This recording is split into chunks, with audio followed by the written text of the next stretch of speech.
किसी लड़की पे हाथ लगा के तो देख, तुझे इतना मारूंगी कि तेरी त्वचा से तेरी उम्र का पता नहीं चलेगा.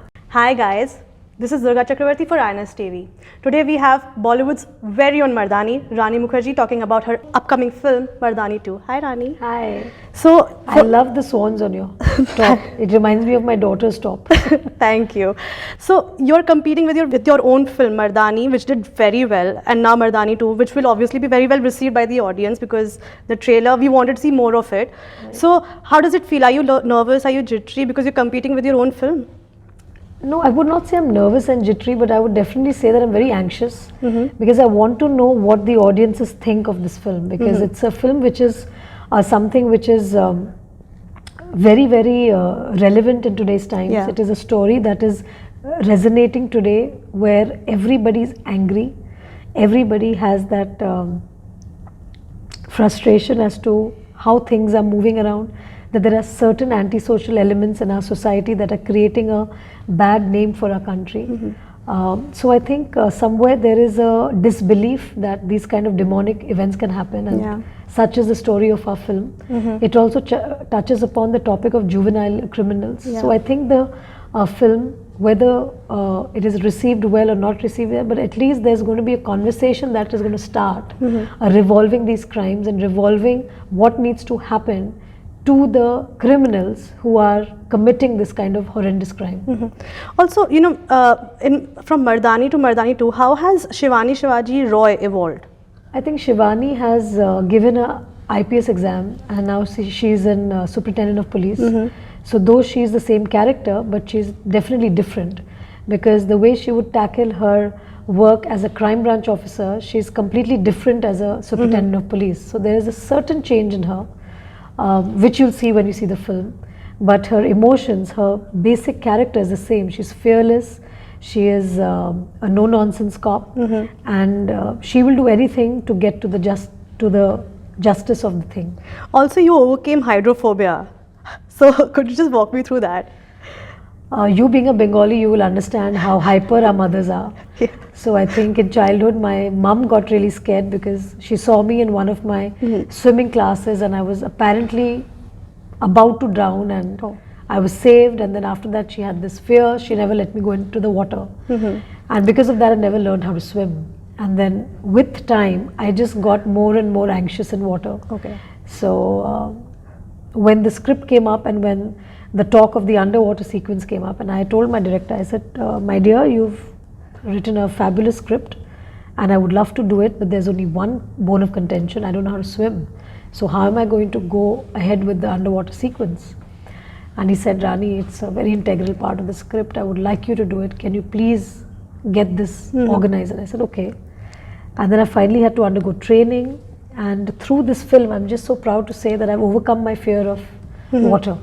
Also, ma'am, it's often said that, you know, cinema is the reflection of the society, and that's what you're showing in your film. But then there are certain people, certain section of society who often actually blame cinema for crime. So what do you have to say to that?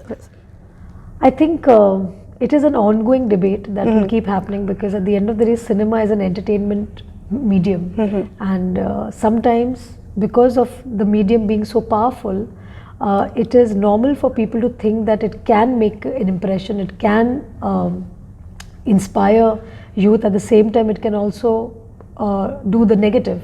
So there is a catch-22 situation in that. But obviously, people should understand that at the end of the day, it's a film, and certain things is not in the hands with how a person perceives a film. Like, you could be making a comedy and actually people are horrified by it. So it's just the way how people perceive a particular film or a character or a story, and what they feel is derogatory, or what they feel inspires them.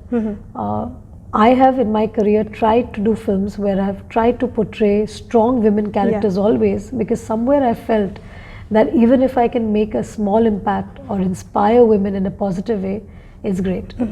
Also, ma'am, the topic of juvenile rapes or women's safety is a topic which is a burning topic currently in the country, Yes. right?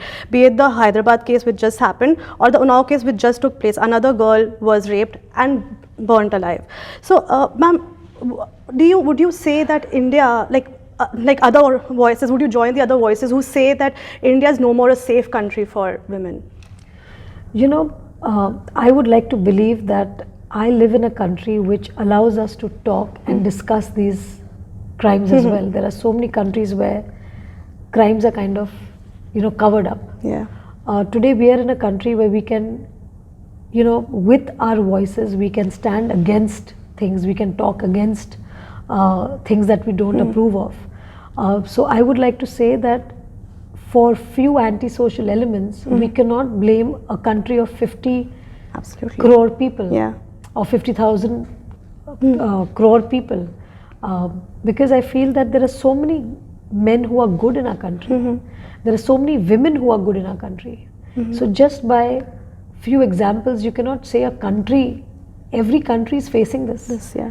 But yes, what we need to do is, as a country, as a community, we should sit together and understand and analyze and tell the lawmakers or tell the people who make a difference in the law that please think about what's happening in our country.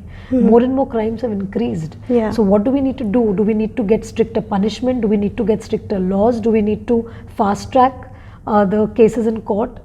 We need the justice to be served. Served, yes. If the justice is not served, obviously there will be an enrage in the people. Obviously there will be an rage in the public when they see that justice is not happening. What do you tell the parents of? Yeah. How do you calm her? How do you console her? She's lost a child. Yeah. The pain that they must be going through right now, how do you make that right? You cannot. So I think it's important that we need to find solutions to our answers. We need to find solutions as to how can we make a change in the society going forward. Should we implement self-defense in schools and colleges as a compulsory subject?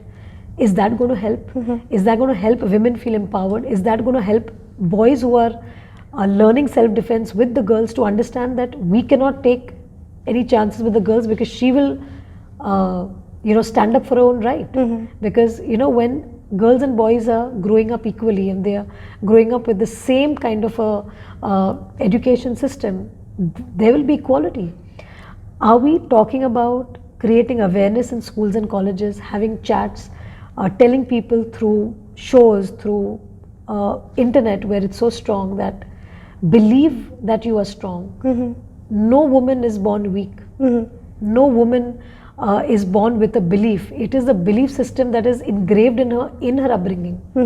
So we need to change that. We need to tell our boys that learn to respect women from earlier ages. We need to tell our fathers, if they're disrespecting our mothers in front of us, that needs to change. That doesn't become your life. Yeah. Just because one woman takes the disrespect does not mean that you are allowed to disrespect the others. Yeah. So a lot of conversations are there, things are there that need to start happening. In the parliament, Jaya Bachchan ji actually went on to the extent to say that public lynching of rapists should be the final outcome. Do you support that? I would say that everybody has their opinion on how justice needs to be served. If today you go and talk to parents, they will have point of view. I think it's important to talk to them and understand what are they saying, what are they wanting. Because they have lost their child, they have lost the most precious thing in their life. And we need to speak to them to understand how is it that we can make them feel, I don't know, just make them feel slightly better or have a closure in a way so that somewhere there is some goodness somewhere, that they can believe that there is a goodness somewhere, that there is justice somewhere. But as a citizen and as what do you think we should do as a country to work towards women's safety? I'm telling you, we need to be aware first of the problem. The more we are aware, the more we will understand that this can happen. So we'll be vigilant at all times. So we are not numb or shocked when we are posed with a threat. So we can take care of ourselves. Secondly, we need to learn some form of self-defense, some tricks. Today there are so many videos on social media that actually tell you so many tricks that you can do to be able to protect yourself. So I think the time has come where we need to understand that such crimes are not happening in places away from us. It can happen anywhere, and we need to be aware and we need to be ready to face and to protect ourselves. Okay. Also, ma'am, you've just completed I think 25 years in the industry now. 23. 23, almost 25. So, ma'am, how has your journey been, and how have you evolved as an actor? For me, I have always believed that my journey has been special because of the people I have worked with, because as an actor, I've always learned in my journey. And if you are a good learner, then there's no better place than the film industry, because you get to learn so much. So for me, it has been a very, very enriching experience, where from my first film where I played a rape victim, I'm playing cop in my very latest film after 23 years. So yeah, it feels very, very good to have played so many different characters, brought a smile on so many people's faces, and just I feel blessed when people say that they like me and they like my work. Also, ma'am, before we sign out, ma'am, can we just have one dialogue from the film for our viewers? तू किसी लड़की पे हाथ लगा के तो देख, तुझे इतना मारूंगी कि तेरी त्वचा से तेरी उम्र का पता नहीं चलेगा. That was Rani Mukherjee with us on INS TV. Thank you.